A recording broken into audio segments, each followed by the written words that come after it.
of moved it by itself. Hi. Hi. We've been traveling in an RV for over 1 year.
Hey, it's RV Traveling with Six. It's been a while since we posted a video, so we've actually been on the road for over a year now. And so we've all kind of been busy, and so we thought we'd sit down, me and some of the kids would make a video real quick so we can get one out there for you. So I would have to say the biggest thing that we've ran across as far as going full-time in the motorhome, so downsizing, trying to take the necessities and what a little bit the kids wanted to keep with them and then put in this thing. I would have to say that was probably the hardest part of it. As far as the living conditions, you used to being around each other, and so y'all like to be around each other more so now than what you did before? Yeah. Yeah. Because you have to be? Yeah. It's the only way to get around. She doesn't want me in her bed. Nuh-uh. Yeah, no, you don't. So, some of the best things about it, we've been able to knock out 32 states in less than around 12 months.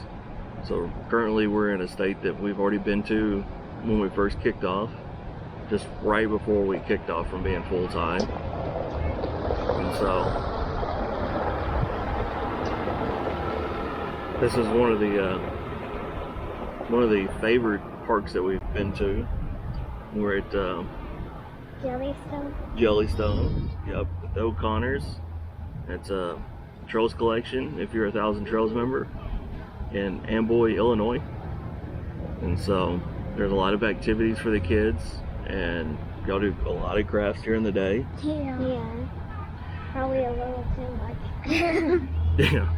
And then on the weekends it does get busy from the people coming out for the weekend having a good time, but everybody's out. Live music on Saturday nights, and last night they had fireworks, and Yeah, but and we so missed. yeah, we did miss them. So, but one of the traits is that we're able to pick up and go where we want to go, and so we could always come back if we wanted to, Yeah. or go somewhere else. And so, as most of y'all know, that our family split between, we have family in Texas, Arkansas, Missouri area, and then we have family in Minnesota, and then we have some other not immediate family kind of spread out between other states as well. So it gives us the time to travel around and visit with family we haven't seen in forever, Yeah. and then being able to, you know, get somewhere if we need to, not in a hurry, but if they want to go see grandparents, we can go see grandparents. And if we want to be near the ocean, we can go be near the ocean. But so, what's been your favorite national park? I think it was Tetons. I think it was called Black Canyon. You like Black Canyon? That was in Colorado.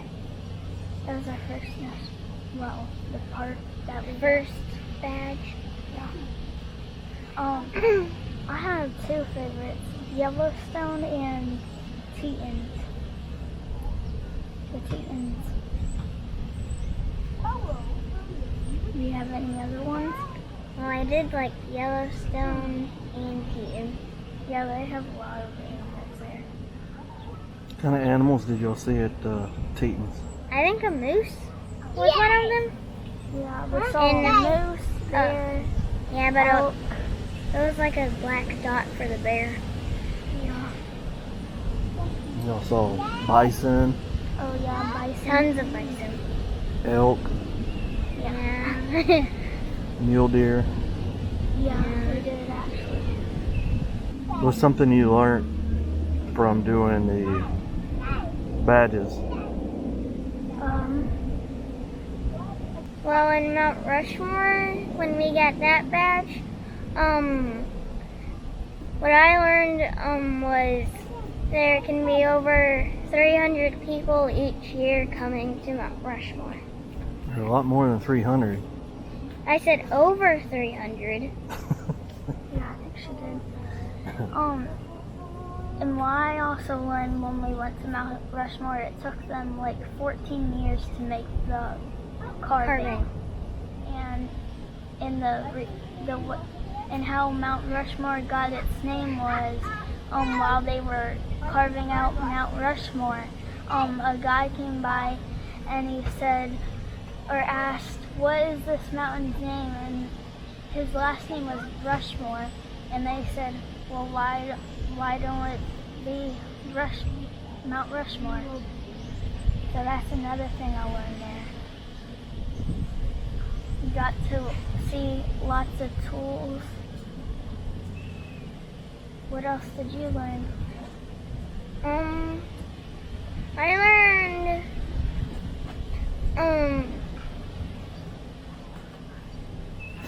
well, I got to see, what, they used to carve out Mount Rushmore.